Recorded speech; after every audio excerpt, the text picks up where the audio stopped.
Afternoon, everyone. I'm Rabbi Chaytowski from BMH-BJ here in Denver, and a pleasure for me to be here, and a pleasure to welcome my good friend and a longtime colleague, Rabbi Asher Lopatin. Today, we're going to be discussing the enterprise of taking traditional Jewish values and seeing how they might apply to contemporary society, in an effort to determine if Judaism can be considered woke or unwoke. And Rabbi Lopatin is going to share some insights and some interesting scenarios and hypotheticals. Just for the benefit of those who may not know who Rabbi Lopatin is, he is, among other things, a wonderful husband and father. And he is the executive director of the JCRC, AJC in Detroit, and the founding rabbi of Kehillat Chayim in Huntington Hills, Detroit, a synagogue that was built with the aim of providing him with a pulpit. He's also the founding director of the Detroit Center for Civil Discourse, a brilliant Rhodes Scholar, Truman Fellow, expertise in medieval Arab thought, and from Oxford University. He's done doctoral work at St. Antony's College in Islamic Fundamentalist attitude towards Jews and Israel. He recently returned from a trip to Dubai. He has contributed chapters to over 20 books, numerous academic articles, popular articles. And before coming to Detroit, he was the immediate past president of Yeshivat Chovevei Torah, Rabbinical School in New York, and the rabbi of a really groundbreaking synagogue, Anshe Sholom B'nai Israel congregation in Chicago. He is a musmach of Rav Ahron Soloveichik, Yeshivas Brisk in Chicago, as well as from Yeshiva University. One thing about his old synagogue, when synagogues were decrying the difficulty in getting millennials to come on Shabbat and to programming at his synagogue was overrun with millennials who attended every time, all the time. And he's written about that. And maybe that's something that he'll talk about today. Without any further ado, pleasure to present my good friend, Rabbi Asher Lopatin. Oh, thank you so much, Rabbi Chaytowski. That was such a beautiful and kind introduction. Thank you. And sometimes it's all downhill from there, but just to hear it was very nice. So thank you so much. I hope, I'm going to touch on a lot of different things. And you'll see we'll have time to Q&A and for your comments and really to unpack some of what I say. So I'm asking everyone to sort of be patient with the class, and then we'll see where it goes. I think it should be a lot of, I want to say fun. Should be interesting. I think there'll be a lot of ups and downs, and some parts of it really might make you want to burst out and comment and ask questions. So again, we'll have time for that. And thank you, Pam and Julia and Valley Beit Midrash. And I have to say, I just love the work that Rabbi Shmuel Yanklowitz does, both the educational and the activist side, and just an amazing leader and inspiration to our world. And I love the work that Rabbi Chaytowski is doing in Denver. So without further ado, I am going to share my screen and we'll get started. It's going to be sort of divided into two parts. One sort of the bigger issues, and then one boom. We'll go through a lot of other issues, and we'll see how woke traditional Judaism is. A little bit, I'm Orthodox, I'm modern Orthodox, I'm progressive Orthodox. Some people would call me open Orthodox. I'm sort of on the liberal side of Orthodoxy. So, but not everyone in this that's listening to this, that's in this wonderful audience right now, or continues to be in the audience when it gets recorded. You don't have to be Jewish, you don't have to be Orthodox. I think everyone's going to find this interesting because we're dealing with issues that really affect everybody and touch everyone. So I've rehearsed this screen sharing. Okay, now I'm not really going to spend a lot of time at all defining the term woke. It might be a little bit, is it critical? Is it criticism? Is it a critique? Is it, diminutive, demeaning? Is woke good or bad? How happy to be woke? But I kind of mean, you'll get the feel for it, whether is Judaism really progressive? Is it liberal? Is it inclusive? Is it open-minded? Is it sensitive to history? Is it aware of the issues that we are facing today? All those terms for all those kind of things that fit into woke in a very positive way. I actually want to start off with something I heard on CNN today. I have it on my Sirius radio, so I didn't see it. So it was about, I think, a comedian or a commentator or a influencer, Scott Gallagher. He's going to have a show on CNN Plus. I don't know what he looks like. I just know that he defines himself as a cisgender white male, heterosexual male. But he happens to cross-dress sometimes, and he likes to do that. I guess be provocative, to do it actually to be, really inclusive, to show it's okay. And he was speaking, I guess he was dressed as in women's clothing, and he was speaking to an audience, and someone stood up and said, I find my son is a transgender person, and they find your cross-dressing to be offensive, transphobic, and very hurtful. And I don't know why I'm welling up with tears now. I must say that his reaction was incredible, because he didn't push back defensively. My wife, Rachel, always says that she knows that when I get defensive, I know I'm wrong. So he didn't push back. He says, you know what? You're sincere, and I hear what you're saying, and I apologize, and I'm not going to do that anymore. And the amazing thing is that here he thought he was being so woke, let's say, and he found out that he was not being woke. Another area is apparently, this is what I'm told, is that talking about people as Latinx, people, Latinos, Latinas, Hispanics, people using the term Latinx, which I had started to use a lot because it's cool and I think it's inclusive and it doesn't, signify men, women, anything like that.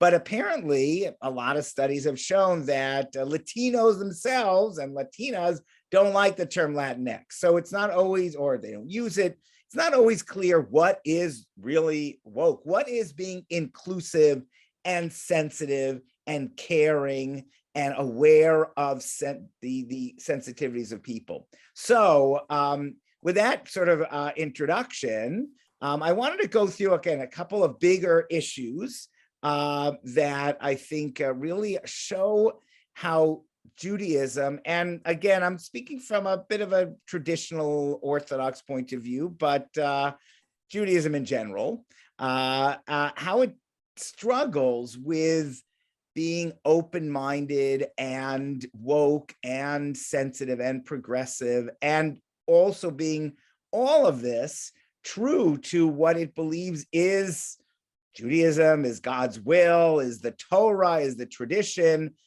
Everything that I'm really talking about in this class, I don't believe is any one of these folks that I'll be quoting thinks that they are deviating from the tradition. And that, you might get a very different presentation from someone from a different denomination of Judaism or different attitude. All these people are saying, this is what Judaism, God believes, this is what our Torah believes, our tradition believes. And some of it sounds to me, and I see myself on the more progressive side of Judaism, of Orthodoxy, sounds great. And some of it will sound really problematic. So on the positive side that I see, and again, I'm giving a judgment, so sorry. On the woke side is my Rebbe, Rav Ahron Soloveichik of blessed memory. And I studied with him in Chicago for several years. And I studied with him and was his assistant, really, in New York when he would fly into Yeshiva University. Rav Ahron Soloveichik wrote a great book Logic of the Heart, Logic of the Mind. This is not easy to get, but one of the articles, he has several articles, but one of the articles in this book is civil rights. And you hear a lot of Orthodox thinkers, especially rabbis, saying Judaism doesn't believe in rights, it believes in responsibilities. And it always bothered me. I heard that actually probably in 1984 or something like that, a great lecture that Rabbi J.D. Bleich gave, a brilliant lecturer. And but he was arguing, so that was, I don't know, 40 years ago almost, that Judaism doesn't have rights, it has responsibilities.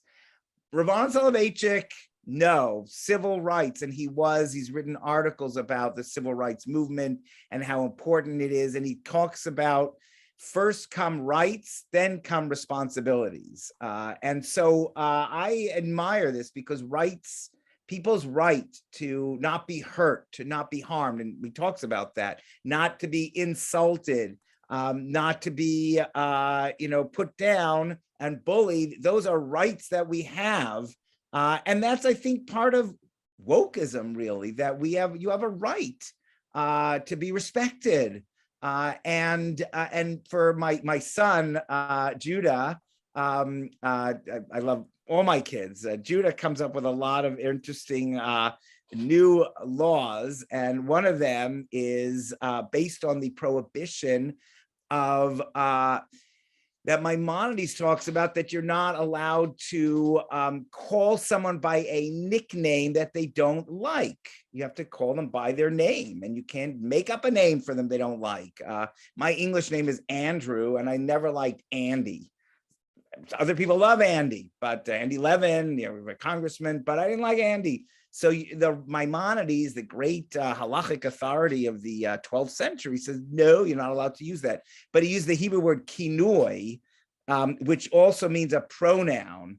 And my son Judah is in the process of proving that you have to be sensitive to call people by the pronoun of their choice. You can't say, I'm going to call you he, I'm going to refer you as he or him, even though you want to be referred to as they or something else. No, Jewish law says you have to refer to them by a pronoun that works for them. They have a right to their pronoun. That's what it's saying. You have a right to your name. You have a right to your pronoun. And so that's beautiful that I think Ravon Soloveichik maintains this idea and doesn't just abandon it for responsibilities. One of the great works, and that's next on this list, is the Nefesh HaChaim.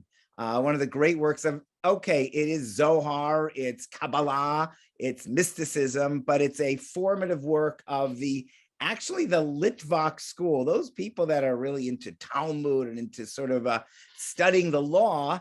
They're also into the idea of mysticism, and this was written in the late 18th century by Rabbi Chaim of Volozhin, and he starts out in his book by talking about the creation of the human being in the image of God. I am sure Rabbi Yanklowitz has had Rabbi Yitz Greenberg at Valley Beit Midrash, and imagine maybe Rabbi Chaitovsky might also have had him as a guest, or knows of him very, very well and has studied him, one of the leaders of modern Orthodoxy.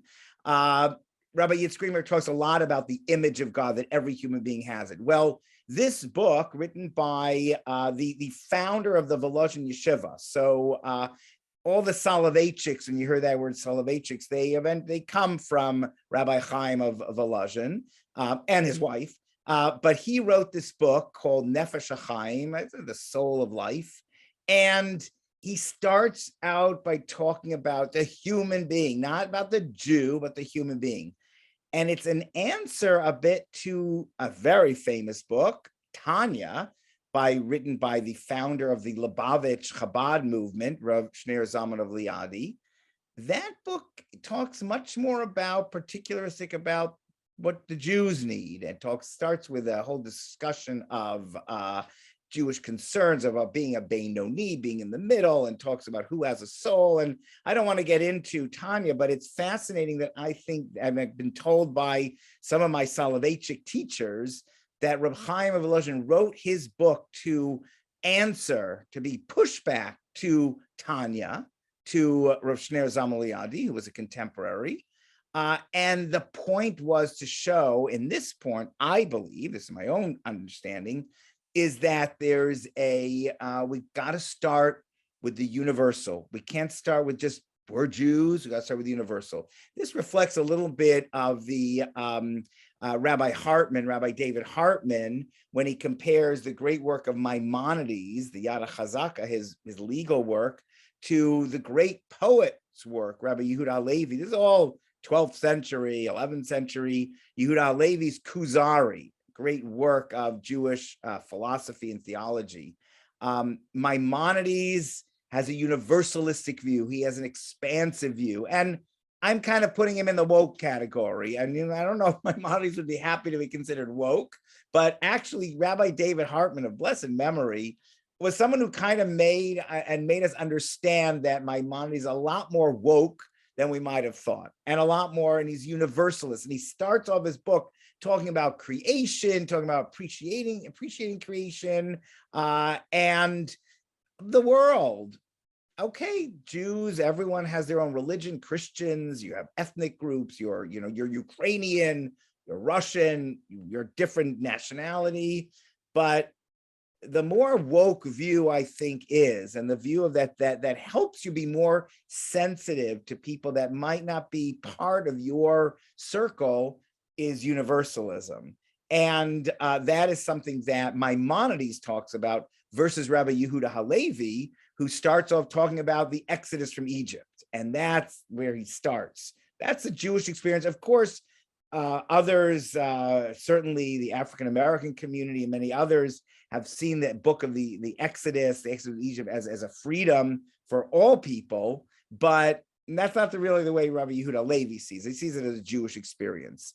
I had mentioned that I want to look at Caste versus by Isabel Wilkerson versus Bad News by Batya Unger Sargon. That's a little bit of outlier from sort of these classic sources that I'm looking at. But the interesting thing there is, just Batya Unger Sargon, who again also comes as a scion of great Jewish scholarly families from the Nitziv, the great Naftali Tzvi Yehuda Berlin, as her great-great-grandfather. She talks about that if we overly I'm going to use this term, it's a little risky, obsess about race, what she sees as obsession.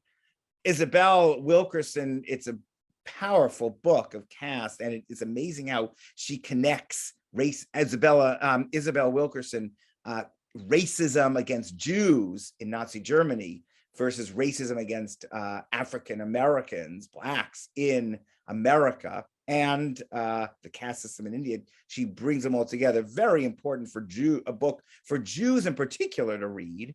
But Isabel Wilkinson makes a strong argument that it is about race, and there is that kind of caste system.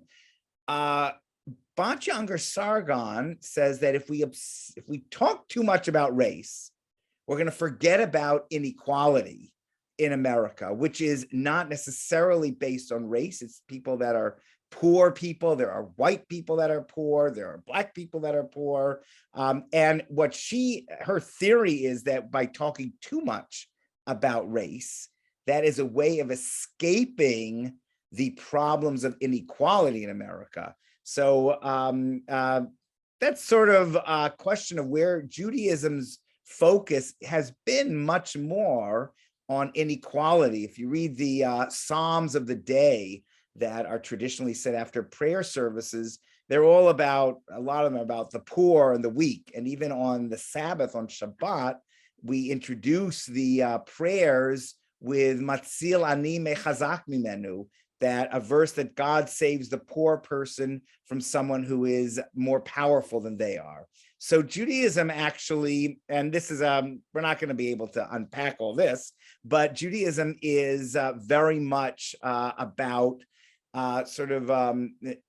income inequality and that, and solving that problem, and is probably a little less woke about racial issues. So that's something that Batya Ungar sort of points out, and it's something to think about.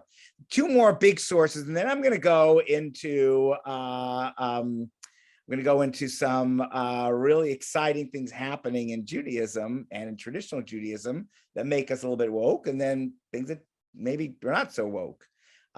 So one of my favorite scholars is Charles Chevelle, classic, almost like iconic book, Nachmanides on the Torah. Iconic means, like an idol, so we can't say iconic, but classic, his commentary, his translation of Nachmanides on the Torah, and he has a critical edition in Hebrew on the great medieval scholar Nachmanides. And it is really Chevelle who makes the argument in Nachmanides that the only reason Judaism talks about saving lives, and the law of pikuach nefesh, of saving life in Judaism, is so critical, so important, and pushes away almost every other law, certainly Sabbath and other laws. Nachmanides argues that the only reason we have the law for saving the lives of Jews is because we're told to save Gentiles' lives. So this is, you see it in Leviticus 25. There's a verse, if your kin being in straits comes under your authority and you're held by you as long as, let them live by your sides. Ger vetoshav, the Hebrew is ger vetoshav, the stranger. This translation is, thank you so much for Sefaria, but it's a little bit not exactly what I think Nachmanides is looking at, but it says ger vetoshav, the stranger, not the Jewish, the convert to Judaism, but the non-Jew, the ger toshav, the non-Jew who lives in your midst, shall live with you. Let them live side by your side. And if you look at Maimonides there, first of all, the meaning is that, and this includes a little footnote I included, see my note in Hebrew commentary. This is the correct interpretation of the intent of Ramban. So because, we'll get this in a second, go to the bigger writing. The stranger or the settler, this is like not the settler in today's word, verbiage, but the non-Jew shall be enabled to live with you, it being a positive commandment to support him. And it is from here that we deduce that we are commanded by means of a positive commandment to save life. Now, I think this is one of the most woke things and universal things in the Torah, that the only reason we know to save the life of a Jew and how powerful that is. And again, if you ask any authority, my Rebbe, Rav Ahron Soloveichik, was always pikuach nefesh. If you have any doubt that there's any possible risk to life, you violate almost any commandment and go help them. And I remember with his wife once, Ella of blessed memory, there was a drip, the hot water heater in the kitchen, the urn was dripping water a little bit, and he was pleading with her, Ella, let me unplug it, Ella. Now, she was the frummer one of the family, so she didn't say, no, we don't have to do that, we don't have to do that. He was pleading, let me do it. But it's interesting that it's not clear whether Nachmanides is referring to the verse that we looked at, Ger v'toshav v'chayimach. Other commentators on Nachmanides say it's referring to v'chay achicha imach, that next verse, v'chay achicha imach. This is about your brother, and that's what Nachmanides is talking about. So it is Charles Chevelle who says, no. Nachmanides is saying that you have an obligation to save a life of a non-Jew on Shabbat and in other cases, and That's how you know you have to save the life of a Jew, only because you have to save the life of the outsider, of the ger v'toshav. So very powerful. But Nebuch, a few verses later in Leviticus, you get this stuff about slaves.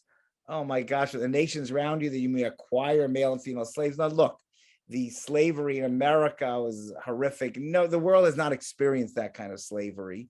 And they were kidnapped and they were killed by coming across. I mean, so many died just horrific conditions on the ships across the Atlantic, but they were kidnapped. So, okay, you could say they weren't acquired, they weren't bought, but these verses are very problem. These are not woke verses in Leviticus. And it continues, you know, you may buy them from your children of aliens, their families.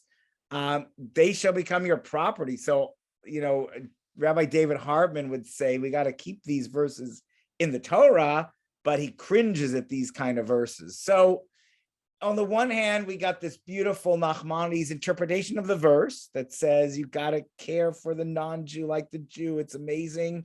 And the only reason you care for the Jew is because you care for the non-Jew. On the other hand, you get these very tough verses that need to be interpreted. And Rabbi Eliezer Berkowitz talks about, I mean, I'm not the first person to notice these verses, but certainly not very woke. One other source, and then we'll go to like some exciting details that I'm really excited to go into. Rav Menachem HaMeiri, the great Menachem HaMeiri from Perpignan. I didn't know that he was from Perpignan in Provence. Amazing, very powerful. So, you know, the Talmud, the Jewish book of law, really talks about, the rabbis are talking about non-Jews, this, the idolaters, can you steal from them? Do you have to return their objects if you find them? If they lose their objects, can you cook for them on the holiday or only to Jews? All these things. So Meiri, and this is Professor Sophie Bigot Goldblum, talks about this in her work, The Universalists from Perpignan. Just love that name of the town. I never knew he came. I knew he came from Provence, but get to pronounce the French like that is a real treat. So indeed, the Meiri's claim to fame is to have attempted to distinguish between Ovdei Kochavim, star worshippers of the Talmud, and his contemporary Gentile neighbors, whose practice and beliefs have little in common with those idolaters, with whose contact with Jews the early rabbis curtailed.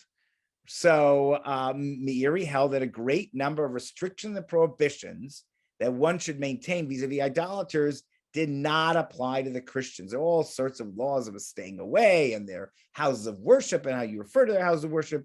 There's a whole other question of whether Christianity is idolatry, and many said it's not. There are those that say Hinduism is not idolatry. Rav Daniel Sperber wrote a book on that. But the key thing is the Meiri says, regardless of whether they're idolaters or not, they are civilized people. They have nimusim. In Hebrew, like nimusim are sort of, manners. I don't know. And it's a word in Hebrew. And, early Zionists were not into manners so much in civilization. They like rebelled against that. But anyone, and he talks about those in India, and he's living in the 14th century early. They have manners, they have nimusim, they have laws. And so he really, the particularism and the unwoke parts of the Talmud that talk about the Gentiles and the idolaters in such nasty ways and in such exclusive ways, he says, doesn't apply to anyone today that is civilized. These were primitive people that respected nothing, didn't respect the law. We don't have them anymore, basically. So that's really huge, powerful, I think, a woke authority. But let's see how in today's contemporary traditional Judaism, how we rate. Well, it's interesting, and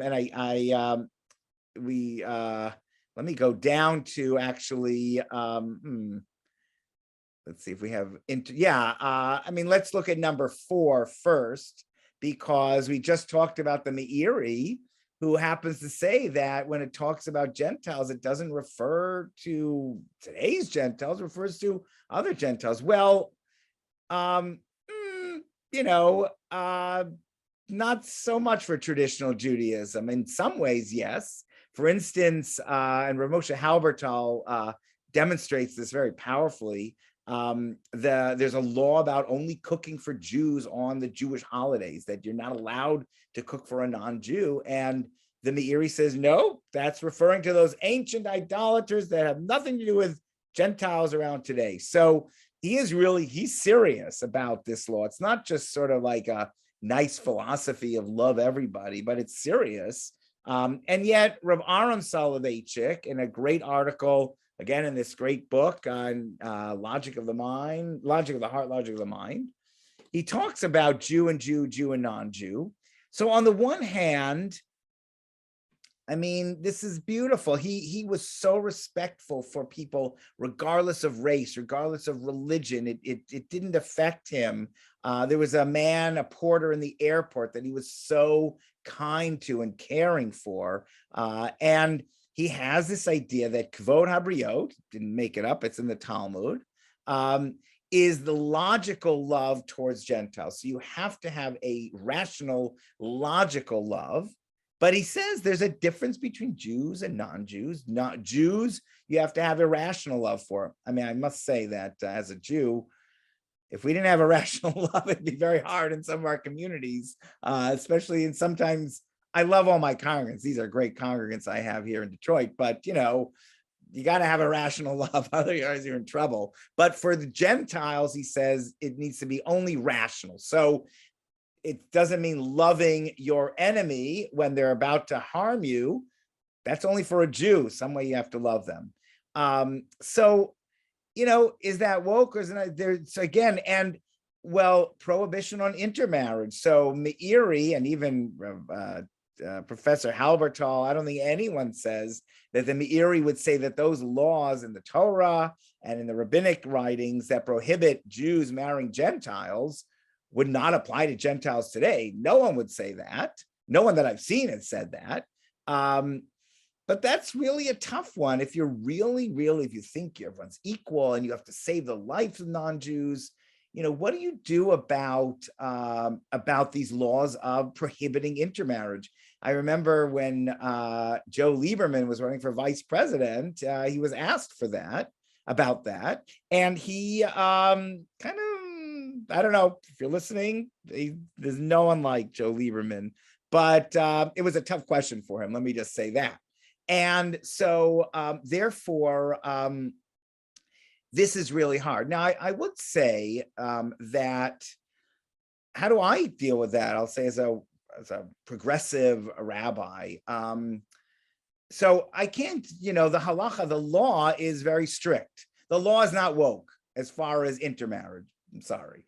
But what I would say to people in counseling them about marriage, I would say that the desire of God, as far as we know, the Torah, the tradition, is for you to marry someone that makes you the best Jew and the best human being that you can be, that respects you, that loves you, that makes you the best Jew and the best human being you can be. Usually, that is marrying another Jew, and not only a Jew, but someone committed to the values of Judaism that you're committed to. So that's, a Christian usually is not going to be the one that makes you the best Jew you can be. But as a woke person, I would have to say that I respect decisions of people.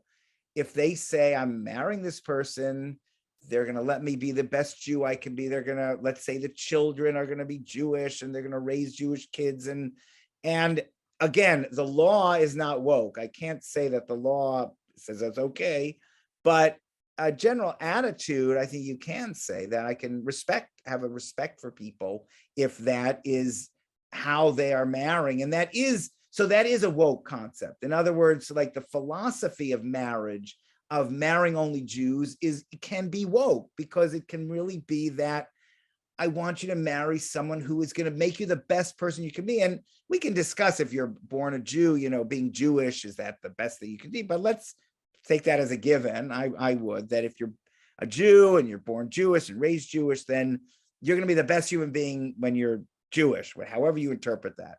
So then you want to marry someone, you want to have a life partner of that person. Now, really, so I can be a happy camper of all that, and but then the question really comes when with syncretic marriage, where people are saying, I'm going to raise the kid as at both a Jew and a Christian.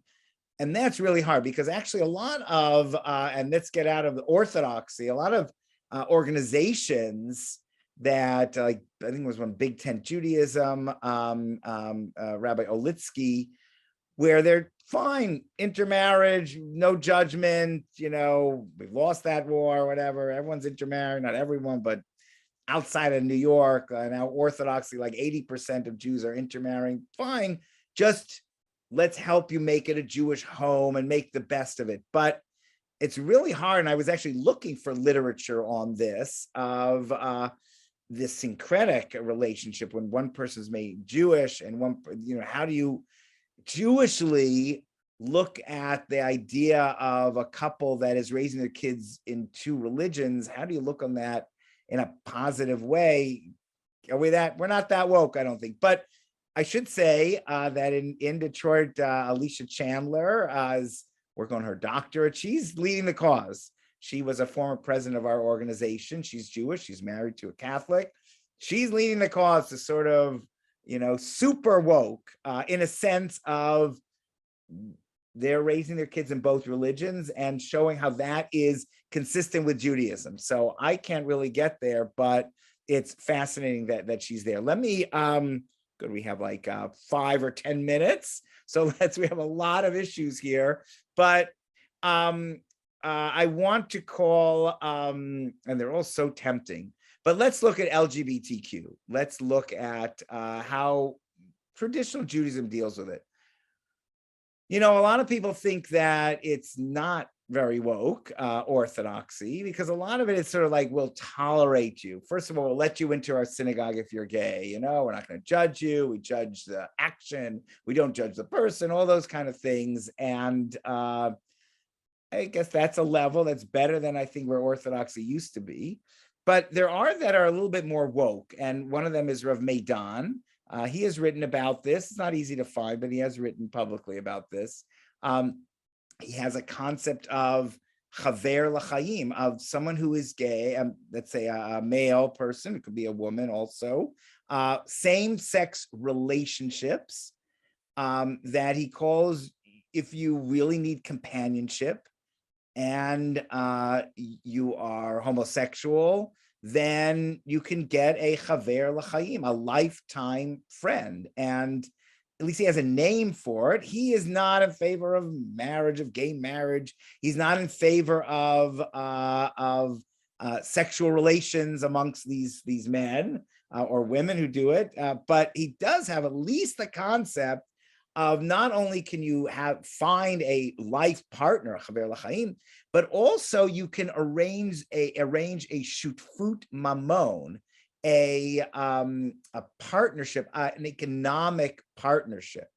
So look, this is woke, but it is pretty groundbreaking that he is actually, Rav Meidan is the Rosh Yeshiva of the Gush Yeshiva. And by the way, it's one of the amazing, it's a very from a religious yeshiva, it's a leading yeshiva, but they do have, he has written about this, and okay, I guess it's out there. But so, it's very, on the one hand, you might say that is not woke at all. But on the other hand, I think it's very significant progress, or if you're progressive, it's a good thing. Now, interestingly, this is a fascinating, and we got a few more minutes. We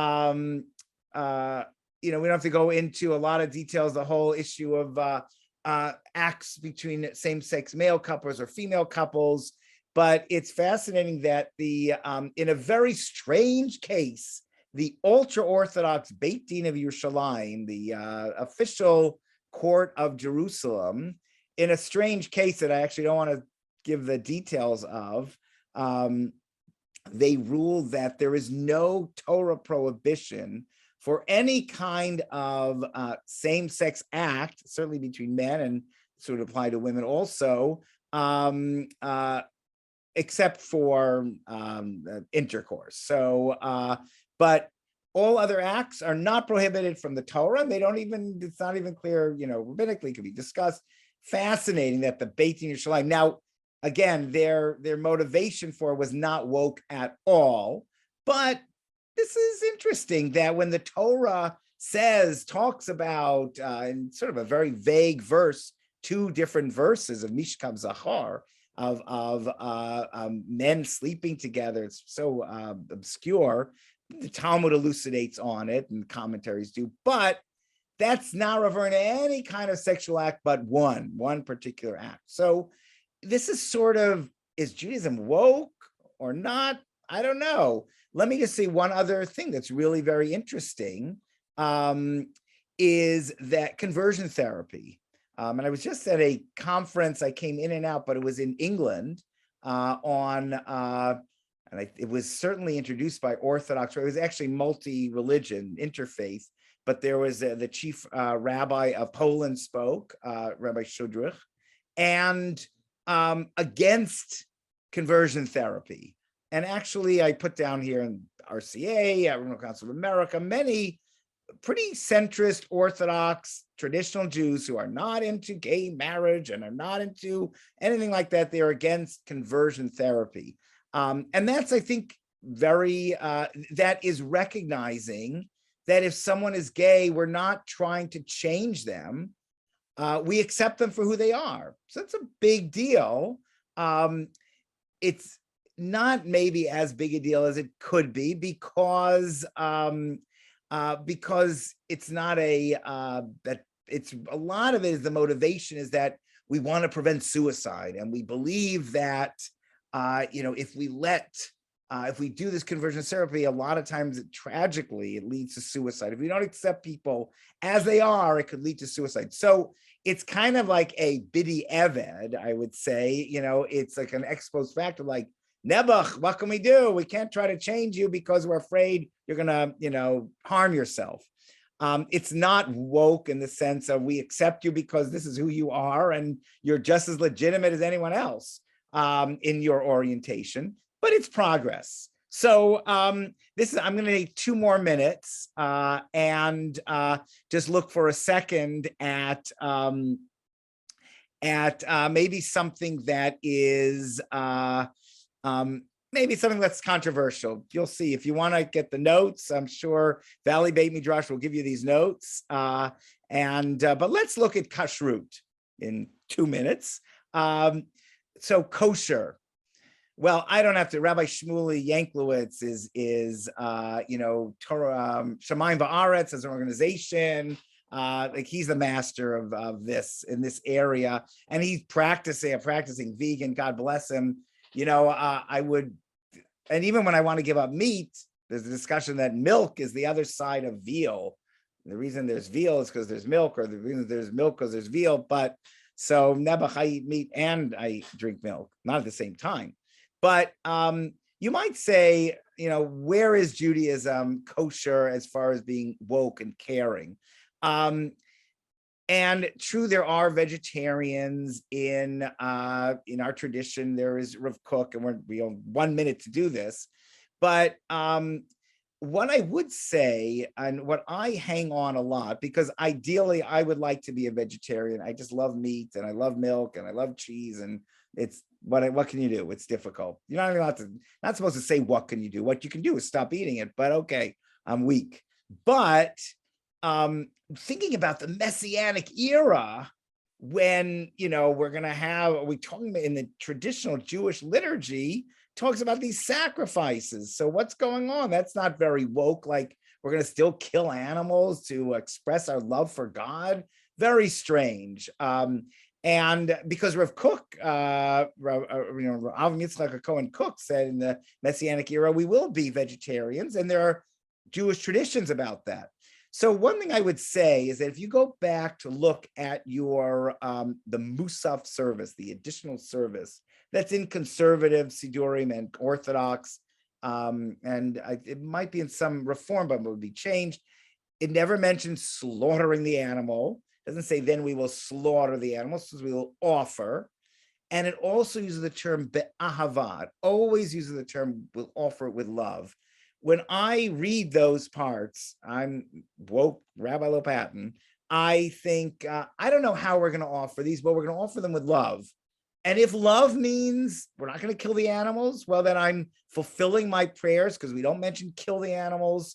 We offer them and with love. So I think that you can squeeze love, wokeism and sensitivity towards animals, even from the Musa service.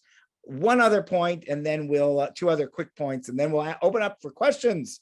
First of all, I remember I was sitting with a kashrut supervisor, and he said that he asked the great Rabbi Yashiv, Alav Shalom, a great Haredi, really the last Israeli Haredi posek, ultra-Orthodox posek that was accepted broadly. Is there cruelty? Does cruelty to animals apply when you're about to slaughter the animal? You're going to slaughter the animal. That's permissible from the Torah. So should we worry about, there is a law about not being cruel to animals, but maybe it doesn't apply when you're going to slaughter the animal. And Baruch Hashem, thank God, Rabbi Yasher said, yes, you have to be careful, to be very careful, not cause undue cruelty or harm to the animal, even when it's being led to the slaughter. It still applies. So that's wokeism from Rav Elyashiv. And finally, I think actually, and Rabbi Yanklowitz can correct me, but there have been advances in the US kosher market, and I believe in Israel also, prohibiting shackling and hoisting, which was really very cruel. And Temple Grandin is consulted, who understands sensitivity towards animals. So there is some progress in the meat industry. It's slow. I think Empire Chicken made a secret deal that they would be extra careful. So there's a little bit of progress going on. So is Judaism woke? I would say there are very strong elements of wokeism in the Jewish tradition and in Orthodoxy. And I would say that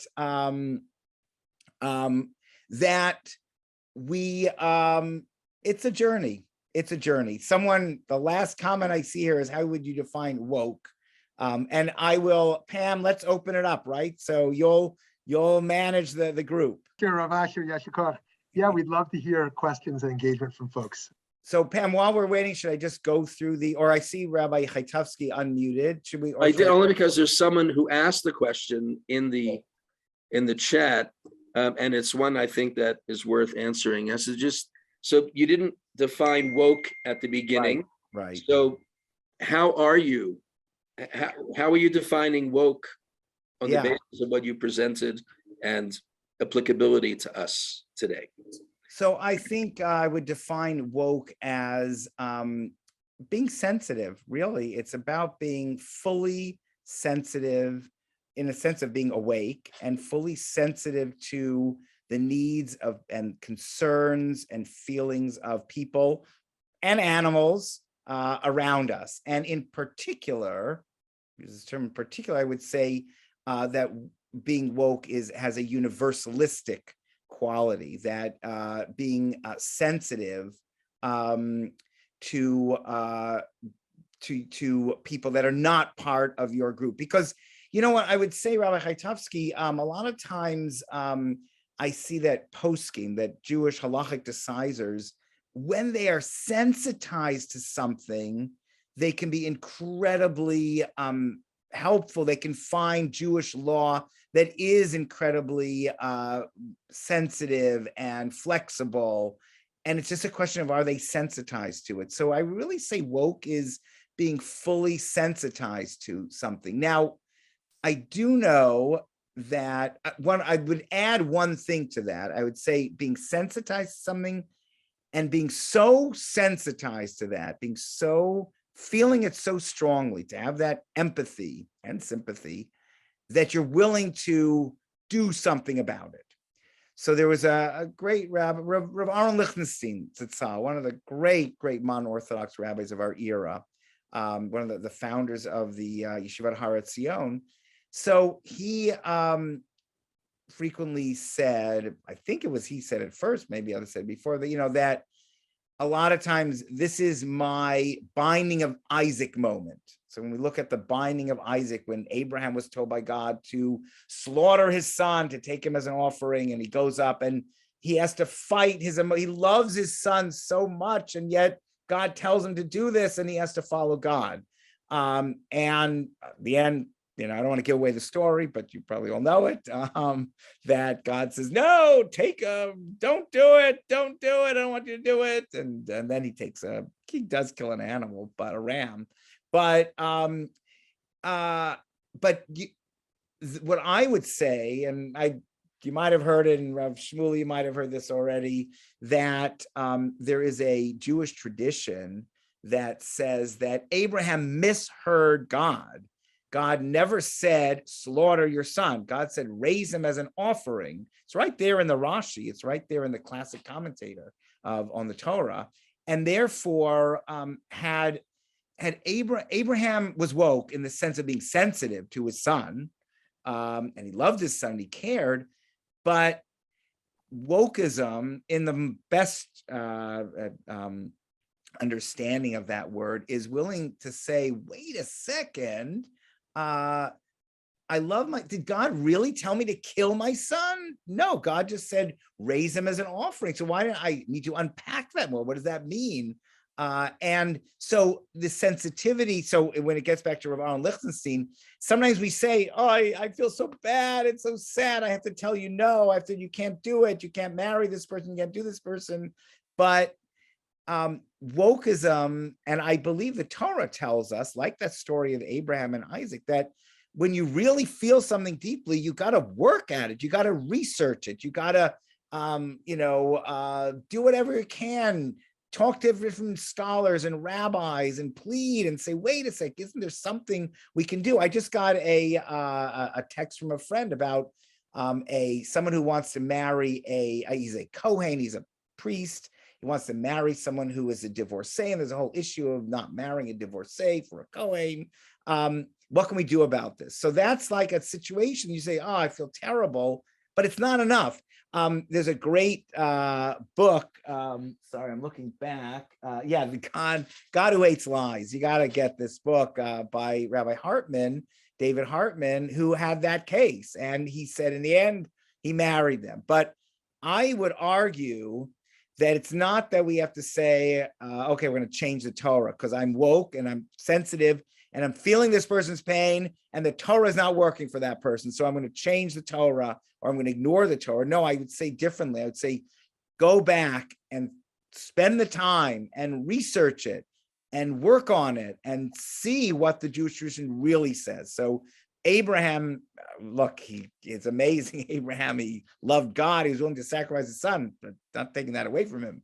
But the tradition says he should have looked a little bit harder and he would have found the answer that God never wanted him to do that. So wokeism is a combination of sensitivity, awareness, empathy, and the desire, the willingness to do something about it. So we have some, I'll go through these questions, I guess, Pam.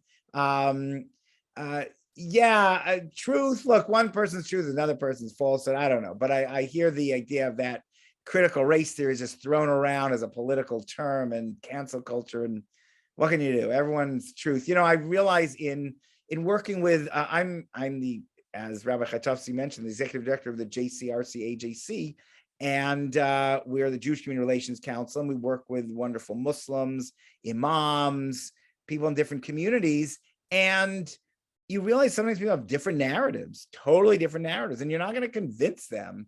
So people have a narrative that this is that critical race theory is the most dangerous thing in the world. I'm not going to convince them necessarily, but I hear what the questioner was saying. Oh my goodness. Debbie Altman asked, can you please address numbers about Jews in the South in opposition to slavery? And it's very embarrassing because I don't know. I haven't researched it sufficiently, and I'm sure there were Jews. In fact, there were Jews. There was a rabbi in Atlanta who spoke out against slavery, was kicked out, but or I apologize. I think it was Baltimore. I apologize. A famous rabbi, but in general, it seems that the Jews in the South, were like everyone else in the South, that they didn't love it or whatever. They didn't oppose it. And the Jews in the North were in general more anti-slavery. And I'm a little bit sad that you look at Quakers. Okay, I understand Judaism, everyone's human and you're in that culture and whatever. We can't judge people, from that era. It's just so sad. But I wish, like the Quakers that live in the South, it was a question of whether they should leave. Some of them just left. They can't deal with slavery, or they should stay and oppose it and all that. Whereas it doesn't seem most of the Jews act in that way. And that's something that I think we have to do tshuva for. We have to repent for, because I would hope that Judaism pushes us to be a little bit more woke, to understand. I would have hoped that Judaism would have told every Jew, whether you're living in the South, near a plantation or whatever, that this is wrong. So we have to look and see what was wrong with where did Judaism go wrong, that there were. Now, in those days, there weren't the great scholars. In the 19th century, there weren't the great scholars, the great rabbis, but I don't know a lot of writings from the great rabbis in Europe of the 19th century who decried slavery. One thing I'll say is that my rabbi, Rav Ahron Soloveichik, spoke up for the Igbos in Nigeria, who were, if you remember, from the 1970s, early 70s, who were starved by Nigeria. He spoke up for Vietnam. He was very much against the Vietnam War, and most Orthodox rabbis were not. And so, I think that he did speak out. He was different. His Judaism told him that we can't tolerate these kind of things. And I just wish there would have been more Rabbi Ahron Soloveichik, again, that would have spoken out. We have like 2 more minutes. Pam, can we stay a couple minutes more, or how we? We could, but we generally tend to wrap up right on time. Okay. So Edson Atwood, said there's a saying when there's a rabbinic will, a famous Blue Greenberg, there's a rabbinic way. It's just a matter of finding the right rabbis. Okay, this is very important. So we have, 60 seconds to answer it. And that is, I believe that when you are bothered by something in Jewish law, you don't just shop around and find a rabbi that agrees with it, or that rabbi or that authority needs to consult with others, and we need to work on it, and we have to come up with a consensus. We have to really, so it's sort of like a free market. Like, it's not just, I think Judaism is this, and therefore I'm going to do this. It really has to be, you have to show that the tradition supports that. You have to really work on it and show your proofs. And so it's not just finding the right rabbi that'll say the right thing. It's first of all, sincerely finding a rabbi you respect, or an authority you respect. And second of all, that person really can't just come up with a crackpot idea. They have to come and show that there are other people that agree with me. Maybe not the majority, but certainly a strong minority. So that's sort of where it's important. I do believe that, where there's a rabbinical there's a halachic way, that halacha does move and grow, meaning Jewish law moves and grows because people are sensitive. And then they relook at the tradition, and then they realize, the tradition was more woke than I thought. Just like Abraham, had he looked a little bit more, he would have said, God never told me to slaughter my sons. So let the questions continue. It's sort of an introduction, but I see the picture of Rabbi Shmuley Yanklowitz. Oh yeah, I've been here. Sorry if you couldn't see my video for a while. I couldn't. Yeah. Now I see you. Yay. Great. Well, Rabbi Asher, thank you so much for this. Do you want to take one last question?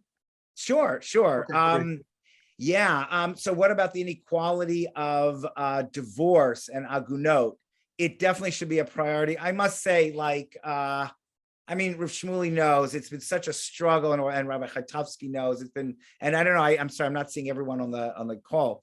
It's been such a struggle, and we've actually lost a great fighter in that, Rabbi Simcha Kraus, who established a court that would help women get out of this aguna status. I'm stumped by this question because, Rabbi Eliezer Berkowitz talked about it, 50, 60 years ago, and we've had solutions.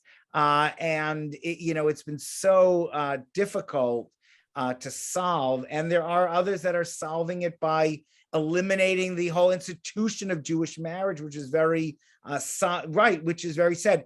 It can be solved. It's really a question of rabbinic will. And I remember when Rabbi Krauss had his Beit Din, I was at Chovevei Torah at the time at this mono-Orthodox yeshiva, and I said, we're going to get 100 rabbis to come out and say, we support your court that is basically guaranteeing a woman, no woman will be held captive by the husband not granting her a Jewish divorce. And that Beit Din, that court would find a way of doing it. We're going to get 100 rabbis that support you. For some reason, it didn't happen, but I remember going around calling people. I had the names. So there needs to be that rabbinic will.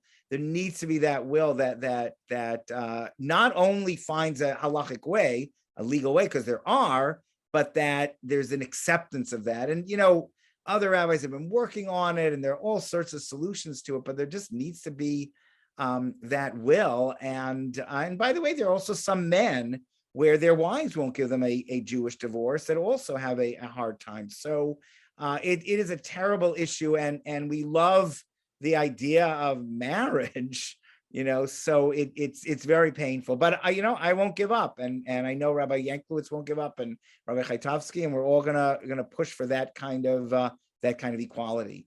Awesome. Thank you so much. There's so much more to talk about on this incredibly rich topic, and you brought us on so many different levels of this clash and sometimes synergy between tradition and sensitivity towards others, and how those intersect politically. So thank you so much for that. And friends, thank you BMH and Rabbi Chaitovsky for your partnership today. And we're going to learn with Rabbi Joseph Telushkin at BMH in person this Sunday night. We hope you'll join us in Denver if you're out there, and Monday night here in Phoenix with Rabbi Telushkin once again. And if you're not in Phoenix or Denver, you can join us online for both of those and for many other great programs. So thank you all so much for joining us, and have a great rest of your day. Thank you so much, and a great Pesach. Chag Kasher v'Sameach.